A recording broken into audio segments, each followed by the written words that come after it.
नमस्कार दोस्तों, मैं आचार्य ध्यान आमीन। और यहाँ जो है एक प्रश्न है थर्ड आई को लेकर।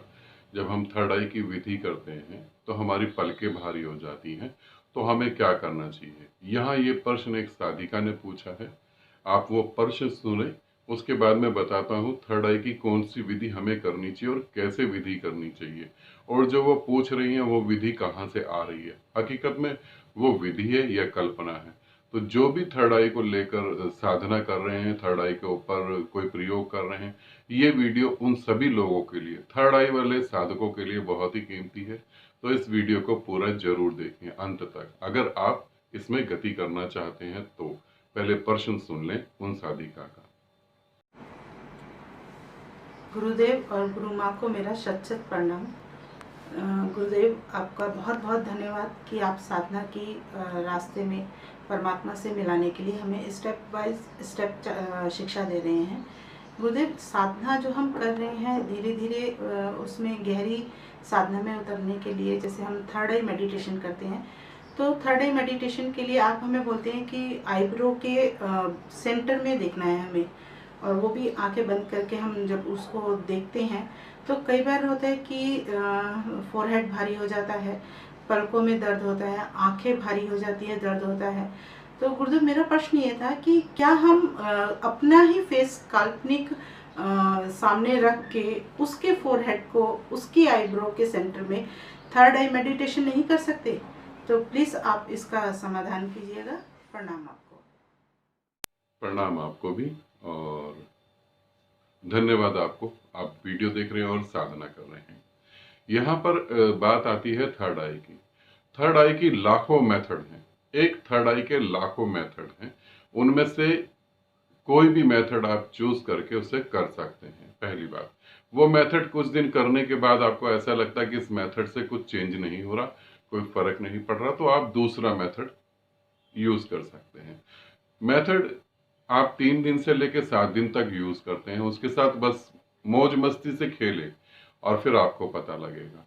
अब जब हम थर्ड आई का मेडिटेशन करते हैं और थर्ड आई मेडिटेशन करने पे हमारी पलकें भारी हो जाती हैं, हमारा सर भारी हो जाता है, तो ये होता क्यों है, पहले तो इसे समझ लेते हैं, है ना। क्योंकि ये बहुत सारे साधकों के साथ होता क्यों है।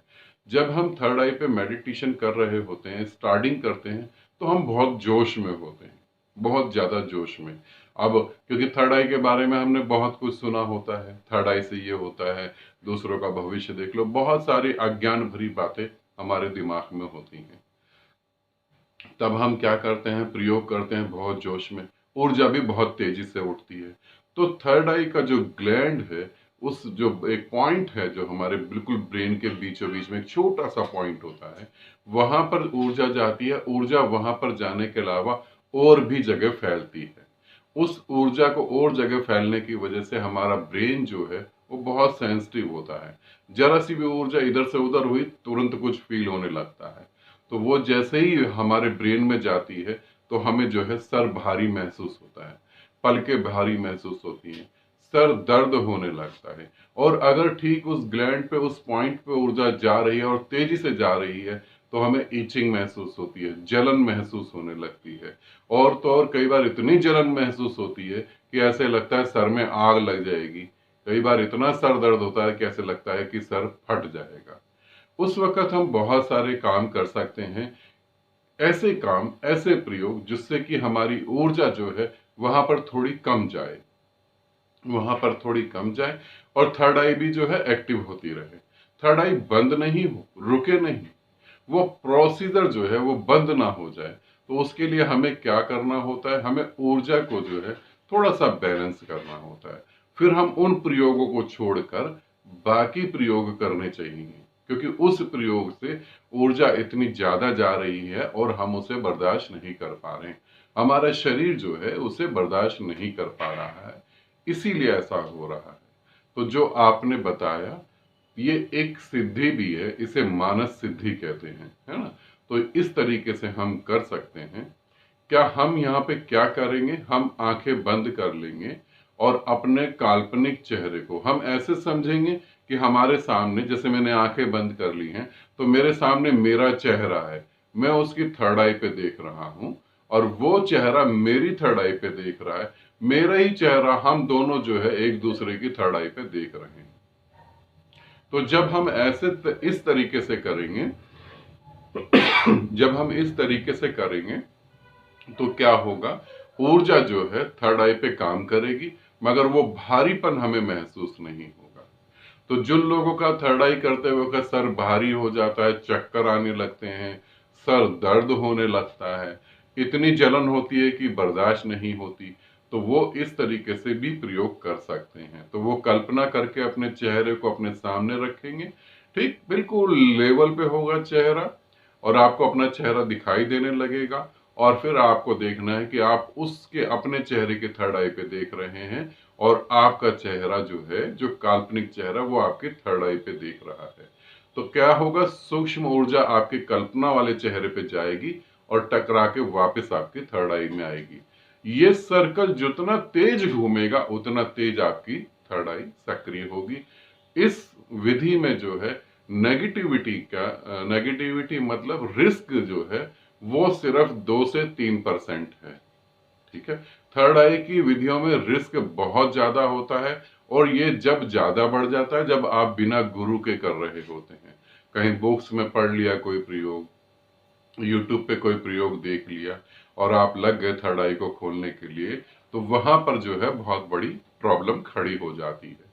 तो थर्ड आई का जब भी प्रयोग करेंगे तो किसी ना किसी गुरु के अंडर में करेंगे, ठीक है ना।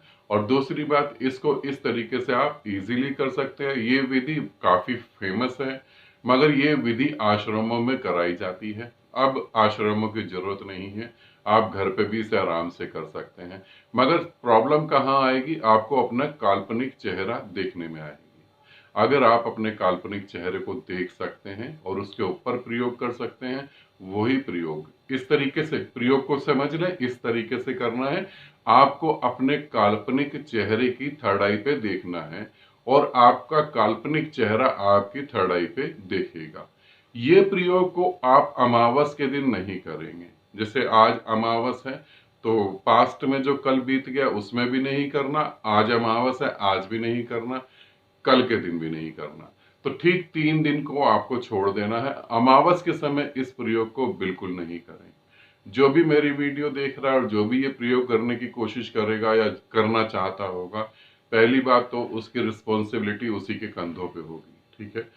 जो 2-3% रिस्क है वो यही है, आपको अमावस पे नहीं करना। सेकंड पॉइंट, जिस समय आप ये मेडिटेशन करेंगे उस समय ना तो आपकी डोर बेल बजनी चाहिए, ना आपकी मोबाइल की बेल बजनी चाहिए, ना ही आपको कोई आवाज दे। ये जरूरी है, इसे समझ लें।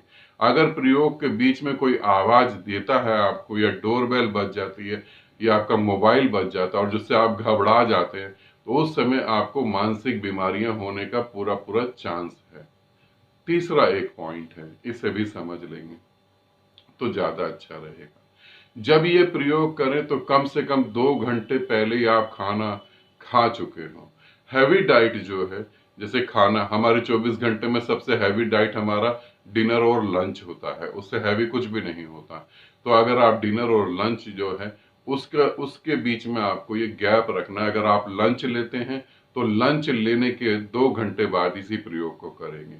अगर डिनर लेते हैं तो डिनर लेने के 2 घंटे बाद इस प्रयोग को करेंगे। नहीं तो आपकी कल्पना इतनी ज्यादा हो जाएगी, आप कल्पनाओं में उलझ जाएंगे, थर्ड आई तो नहीं खुलेगी, बाकी ये 2 आंखों से भी जो है संसार कम दिखाई देगा, समझ काम करना बंद कर चुकेगी। ये विधि के साथ ये 3 चीजों को जरूर ध्यान रखना। अगर इन 3 चीजों को फॉलो कर सकते हो तो ही इस विधि को करना, नहीं कर सकते तो विधि को बिल्कुल नहीं छेड़ना। जो विधि तुम्हें परमात्मा में लीन करा सकती है, जो विधि तुम्हें स्वर्ग दे सकती है, जरा सी गलती से वो विधि तुम्हें नर्क भी दे सकती है। इसे ध्यान रखना। आनंदित रहना, सदा खुश रहना। बहुत बहुत प्रेम आप सभी।